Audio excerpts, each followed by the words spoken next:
Hello student, तो कैसे हैं आप सभी। आज की जो हमारी वीडियो है वो बुक सेकंड डेमोक्रेटिक रिसर्जेंस वाले चैप्टर से है। ठीक है, इस चैप्टर का नाम बदल चुका है, तो वो जो आपने सुना होगा लोकतांत्रिक व्यवस्था का संकट, ठीक है, उसी चैप्टर के हम आज एक इम्पॉर्टेंट टॉपिक को पढ़ेंगे जिसका नाम है नेशनल इमरजेंसी। ठीक है, तो इस चैप्टर में बेसिकली जो बताया गया है आपको वो इमरजेंसी से जुड़ी हुई राजनीति के बारे में बताया गया है। ठीक है, तो चलिए पहले जानते हैं इमरजेंसी किसे कहते हैं। देखिए, जो इमरजेंसी आपका जो होता है वो एक ऐसा पीरियड होता है जो प्रेसिडेंट ऑफ इंडिया मतलब अपने कैबिनेट मिनिस्टर की एडवाइस पर लागू करता है। ठीक है, तो इमरजेंसी तब लागू करी जाती है जब एक तरीके से मानिए देश को किसी क्राइसिस से गुजरना पड़ रहा हो, वो भी बड़े स्तर पर, छोटे स्तर पर नहीं, बहुत ज़्यादा बड़े स्तर पर। और इस इमरजेंसी का जो मेन मकसद होता है वो होता है कि आपकी जो कंट्री है उसकी सवर्निटी, यूनिटी, इंटीग्रिटी, हमारी जो है, और फिर जो देश की जो सिक्योरिटी है उसको हम बचा सकें। ठीक है, तो एक तरीके से ये आपका एक पॉलिटिकल सिस्टम है जो कि आपके कॉन्स्टिट्यूशन में दिया गया है।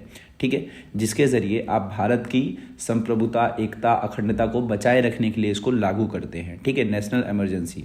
ठीक है, तो नेशनल इमरजेंसी को आपको इस तरीके से समझना कि देश को बचाने के लिए ही एक तरीके से इससे पॉलिटिकल सिस्टम को कॉन्स्टिट्यूशन में लागू किया गया है। ठीक है, तो ऐसी स्थिति अब तक मतलब एक बार ही है जब हमने संपूर्ण राष्ट्र में एक तरीके से आपातकाल को लागू किया था। ठीक है, और इसका जो प्रोविज़न है वो हमारे संविधान के पार्ट 18 में दिया गया है, और इसका आर्टिकल अगर आप वो जाने तो वो आपका 352 से लेके 316 यानी कि 352 से लेके 360 तक का जो भी मतलब प्रोविज़न है वो किससे जुड़ा हुआ है, इमरजेंसी से जुड़ा हुआ है। ठीक है, तो देखिए जो भारत में जो इमरजेंसी है वो 3 टाइप की है। एक है 352 आर्टिकल पे, एक 356 और एक है आपका 360। देखिए, जो आर्टिकल नंबर 352 वाला जो है आपका इमरजेंसी वाला, वो है पूरे के पूरे संपूर्ण राष्ट्र के लिए, तो उसको आप एक तरीके से कह सकते हैं नेशनल इमरजेंसी। ठीक है, जो आर्टिकल 356 है ये पूरा का पूरा है प्रेसिडेंशियल रूल, जो कि एक तरीके से आप इसको स्टेट इमरजेंसी भी कह सकते हैं। और जो 360 है वो एक तरीके से फाइनेंशियल इमरजेंसी है। ठीक है, तो तीनों के तीनों जो इमरजेंसी के आपने प्रोविज़न पढ़े वो तीनों अलग अलग है। जो 352 है वो पूरे बड़े स्तर पर लगाया जाता है, पूरे भारत में लगाया जाता है एक तरीके से मानिए। ठीक है, जो 356 है वो किसी स्टेट के लिए है पर्टिकुलर, और जो 360 है वो वित्तीय आपातकाल या फिर फाइनेंशियल इमरजेंसी के लिए है। जैसे कि मान लीजिए पैसे वैसे की काफ़ी ज़्यादा शॉर्टेज हो रही हो, देश किसी युद्ध से लड़ रहा हो, तो उसमें फाइनेंशियल क्राइसिस आ जाते हैं किसी भी कंट्री में, तो उसको लेकर के फाइनेंशियल इमरजेंसी लागू करी गई है। ठीक है, चलिए फिर तीनों को लेकर के जानते हैं। पहला आपका जानेंगे हम आर्टिकल 352। तो ये जो आपका है ये proclamation of the emergency war, external aggression, arm rebellion. ठीक है, तो इसका जो बता दिया इसमें कि एक तरीके से या तो वॉर होगी, ठीक है, जैसे कि मान लीजिए आपका जो युद्ध है किसी दूसरे देश से हो गया, भी बड़े स्तर पर हो गया। ठीक है, या तो आपकी देश की जो सेना है उसने कुछ रिबेल कर दिया, एक तरीके से मान लीजिए विद्रोह कर दिया।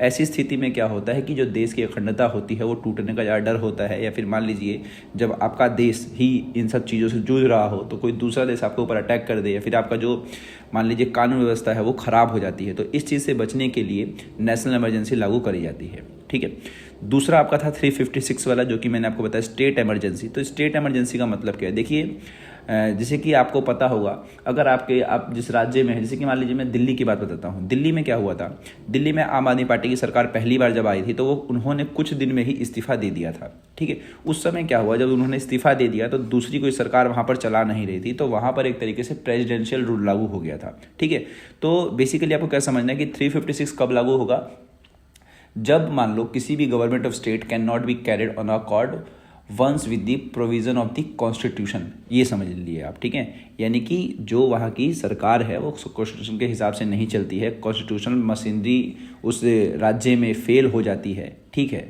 तो वहाँ पर क्या होगा, प्रेसिडेंशियल रूल लागू हो जाएगा, जो कि आर्टिकल नंबर 356 के जरिए चलाया जाएगा। यानी कि उस राज्य को अब एक कौन चलाएगा, राष्ट्रपति शासन एक तरीके से लागू करके चलाया जाएगा। तीसरा जो आपका है वो है आर्टिकल 360, जिसमें प्रोविज़न बताया गया है आपके फाइनेंशियल इमरजेंसी को लेकर के है। फाइनेंशियल का मतलब आपका यहाँ पर पैसे से जुड़ी हुई इमरजेंसी। ठीक है, तो ये जो आपकी इमरजेंसी होती है वो देश तब लगाता है जब एक तरीके से मान लीजिए जो हमारी जो वित्तीय संस्थाएं होती हैं, या फिर मान लीजिए देश पर बहुत सारा पैसे का बोझ पड़ जाता है। ठीक है, तो उस चीज़ से एक तरीके से मान लीजिए टैकल करने के लिए हम फाइनेंशियल इमरजेंसी लगाते हैं। ठीक है, चलिए अब देखते हैं कि भारत में कितनी बार आपातकाल लगा है।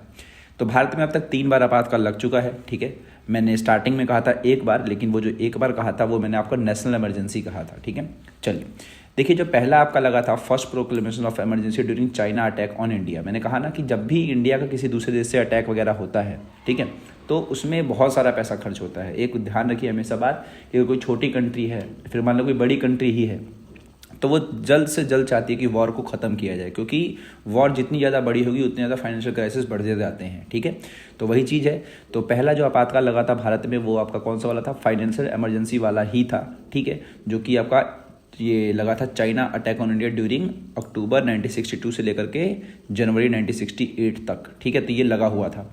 दूसरा, second proclamation of emergency during Pakistan attack on India 3 दिसंबर 1971। ये जब कब लगा है? जब बांग्लादेश को लेकर के युद्ध हुआ है तो दूसरी इमरजेंसी लागू करेगी। ये दोनों की दोनों जो आपकी है वो फाइनेंशियल इमरजेंसी जो कि 360 प्रोविजन के हिसाब से लगाई गई थी। ठीक है, जो तीसरी वाली है थर्ड प्रोक्लेमेशन ऑफ इमरजेंसी 25 जून 1975 से लेकर के 23 मार्च 1977 तक, ये जो लगी है आपकी, ये बहुत बड़ी मतलब इमरजेंसी लगी थी, जिसका जो कारण बताया गया था वो इंटरनल डिस्टर्बेंस बताया गया था। इसमें हुआ क्या था कि आप ये समझिए कि पूरे भारत में इंदिरा गांधी की सरकार को लेकर के आंदोलन चल रहे थे। ठीक है, दिल्ली तक बात आ गई थी, रामलीला मैदान तक मतलब जो नेतागण थे विपक्ष के वो सभी आ गए थे।